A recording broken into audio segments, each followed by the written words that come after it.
बदलना चाहो भाग्य, बहुत आसान है रास्ते, अब रोजगार के वास्ते नए आसान रास्ते, अब रोजगार। तो नमस्कार। पिछले दिनों हम लोग जवाहरलाल कृषि विश्वविद्यालय के माध्यम से एक वेबिनार पे काम कर रहे थे और उसमें जवाहरलाल कृषि विश्वविद्यालय जबलपुर द्वारा बीज उत्पादन कैसे किया जाए और इसका व्यवसाय कैसे किया जाए, इसके ऊपर प्रशिक्षण दिया गया। उस प्रशिक्षण कार्यक्रम के बाद मेरे पास बहुत सारे फ़ोन आए और बहुत सारे लोगों ने मुझे व्हाट्सएप मैसेज करके, मेल करके ये पूछा कि वो अपना बीज का धंधा शुरू करना चाहते हैं, तो वो किस तरह से इस काम को कर सकते हैं।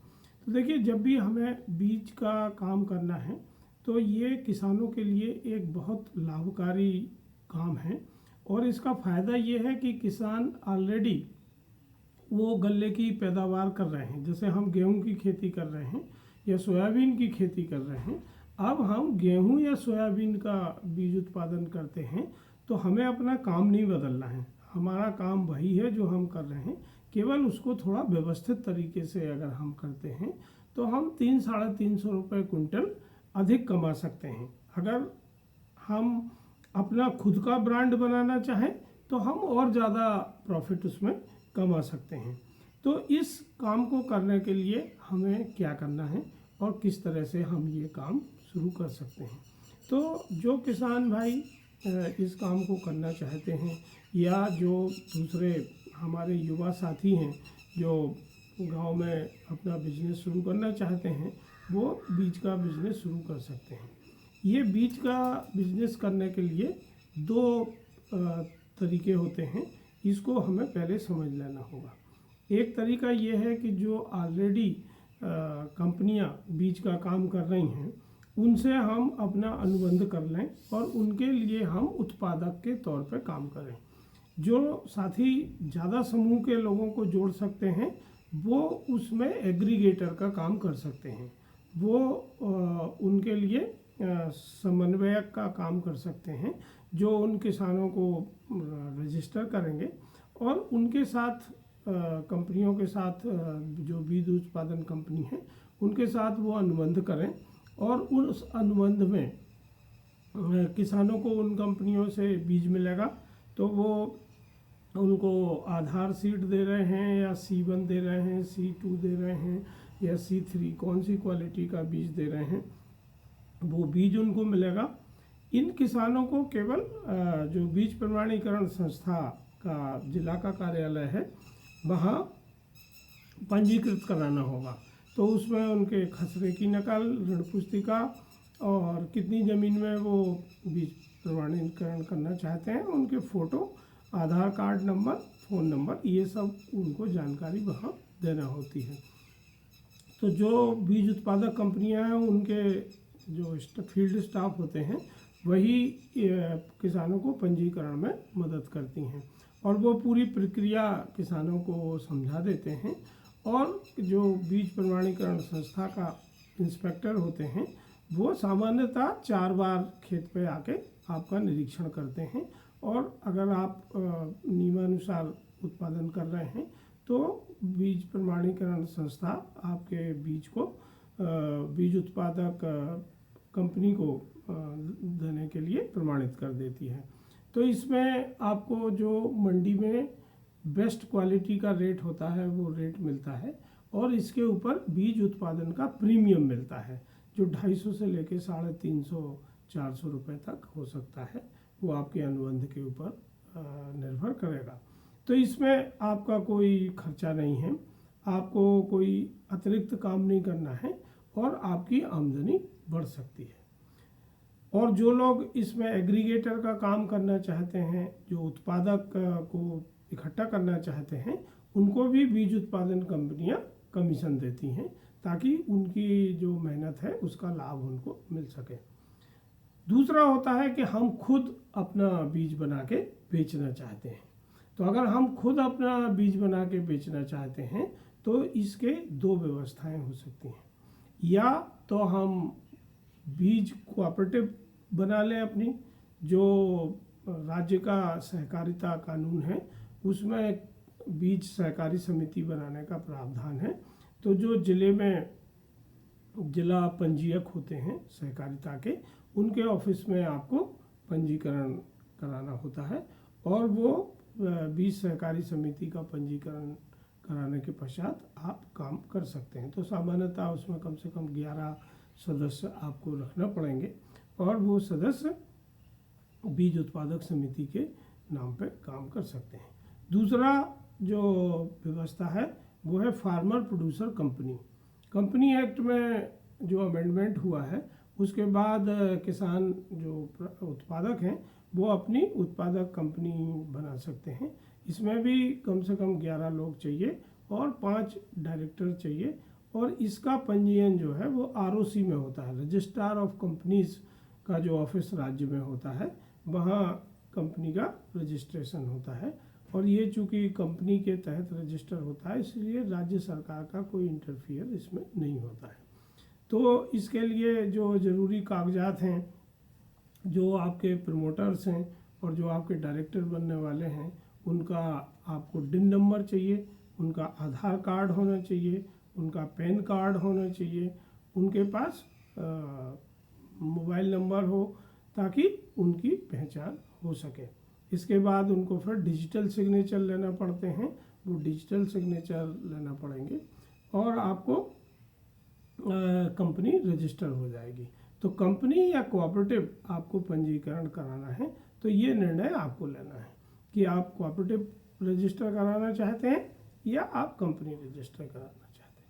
इसके पश्चात आपको इस कंपनी का या कोऑपरेटिव का एक नाम होगा, आप किस तरह का लोगो चिन्ह प्रतीक चिन्ह बनाना चाहते हैं वो लोगो आपको बनाना होगा, उसका रजिस्ट्रेशन कराना होगा और इस कंपनी या कोऑपरेटिव का संचालन उनके बायलॉज के हिसाब से आपको करना होगा। और हर साल इसकी जो फाइलिंग होती है, जो रिपोर्ट्स आपको ऑडिट और अकाउंट सबमिट करना पड़ते हैं वो आपको वहाँ देना पड़ेंगे। जब ये आपका इतना काम हो जाता है तो फिर रोल आता है यहाँ बीज प्रमाणीकरण संस्था का। तो जो राज्य बीज प्रमाणीकरण संस्था है वहाँ फिर आपको अपनी इस कंपनी या कोऑपरेटिव का पंजीयन कराना होता है। तो उसके लिए आवश्यक है कि ये कंपनी या कोऑपरेटिव पहले से पंजीकृत हो, तो वो उसी नाम से वहाँ पंजीकृत करेंगे। फिर आपको एक गोडाउन की आवश्यकता होती है। तो राज्य प्रमाणीकरण संस्था ने एक स्पेसिफिकेशन निकाला है कि किस तरह का गोडाउन आपके पास होना चाहिए। वो गोडाउन पंजीकृत होना चाहिए तो वो गोडाउन वहाँ पंजीकृत हो जाएगा। अगर आपका स्वयं का गोडाउन नहीं है तो उनके यहाँ पूर्व से जो पंजीकृत गोडाउन है या उस मापदंड के हिसाब से बने हुए गोडाउन हैं उनको आप किराए से ले सकते हैं और वहाँ भी अपना काम कर सकते हैं। दूसरा कि आपको बीज को ग्रेडिंग करना होती है। तो आप या तो खुद का ग्रेडर लगाइए या आप अगर इतना खर्चा नहीं करना चाहते हैं तो जो बीज प्रमाणीकरण संस्थान के यहाँ ग्रेडर रजिस्टर हैं उनके साथ आपको अनुबंध करके उनसे आपको ग्रेडिंग का काम कराना पड़ेगा। तो इसके भी स्पेसिफिकेशन है कि किस कैपेसिटी का ग्रेडर होना चाहिए, कैसा होना चाहिए, तो वो राज्य प्रमाणीकरण संस्था के यहाँ पंजीकृत होता है। क्योंकि आप जब बीज का काम करते हैं तो राज्य प्रमाणीकरण संस्था को ये पता होना चाहिए कि वो बीज किस गोदाम में रखा जा रहा है, किस ग्रेडिंग से ग्रेडिंग हो रही है और कहाँ पे वो पैकिंग होगी और किस नाम से वो बिकेगा। तो ये आपका पंजीकरण हो जाने के पश्चात फिर आपको GST नंबर चाहिए। आप GST नंबर के लिए अप्लाई कर सकते हैं और GST नंबर लेने के बाद अब इस काम को आप शुरू कर सकते हैं। तो आपको फिर अपने किसानों को चुनना होगा कि कौन किसान आपके लिए बीज उत्पादन करेंगे, उनका पंजीयन कराना होगा। उन किसानों का पंजीयन भी उसी तरह जैसे मैंने पहले आपको बताया बीज प्रमाणीकरण संस्थान के यहाँ होगा, उनका निरीक्षण होगा और आपको अपनी पूरी बिजनेस प्लान बनाना होगा कि आप जो किसान हैं उनको क्या भाव से पे करेंगे, कब कब आप पे करेंगे, खरीदते समय कितना पैसा देंगे, बीज की जो जर्मिनेशन टेस्ट है उसकी जो जर्मिनेशन टेस्ट होने के बाद आप कितना पैसा देंगे या बीज बिकने के बाद कितना पैसा देंगे, ये सब चीज़ें आपको तय कर लाना होंगी। क्योंकि अभी भारत सरकार ने जो एक नया ऑर्डिनेंस निकाला हुआ है जिसमें इस तरह के काम को और व्यवस्थित कर दिया गया है, तो वो नए ऑर्डिनेंस के हिसाब से आपके अपने अनुबंध को आपको बदलना होगा। तो जो पुरानी बीज संस्थाएं भी चल रही हैं उन्हें भी नए अनुबंध के हिसाब से अपने अनुबंध को बदलना होगा, जो नया ऑर्डिनेंस अभी आया है। तो इस तरह से आप अगर अपना स्वयं का बीज बनाते हैं तो बीज प्रमाणीकरण संस्था से आपको टैग मिलते हैं और वो टैग के अपने पैकेट में लगा के आपको उसको सील करना होता है और फिर आप अपने ब्रांड नेम से उसको मार्केट में बेच सकते हैं।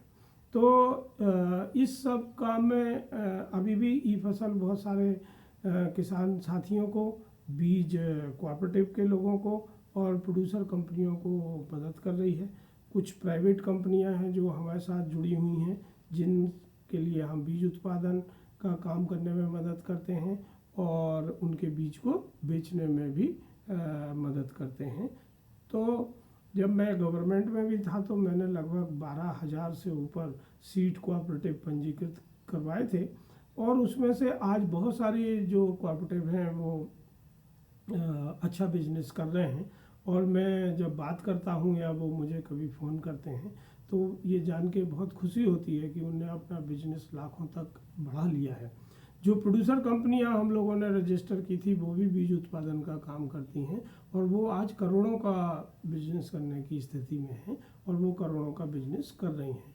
तो ये एक लाभकारी काम है और किसान को बहुत तकनीकी ज्ञान की इसमें आवश्यकता नहीं है। इसमें जो बीज प्रमाणीकरण संस्था का कैलेंडर होता है उस कैलेंडर का हमें पालन करना होता है और यहीं पे ई फसल आपकी मदद करती है। तो जो लोग या तो पहले से इस काम को कर रहे हैं वो अपने बीज को उत्पादित करने में, बेचने में या नया बिजनेस शुरू करने में मदद चाहते हैं तो वो ई फसल से और हम लोगों से संपर्क कर सकते हैं।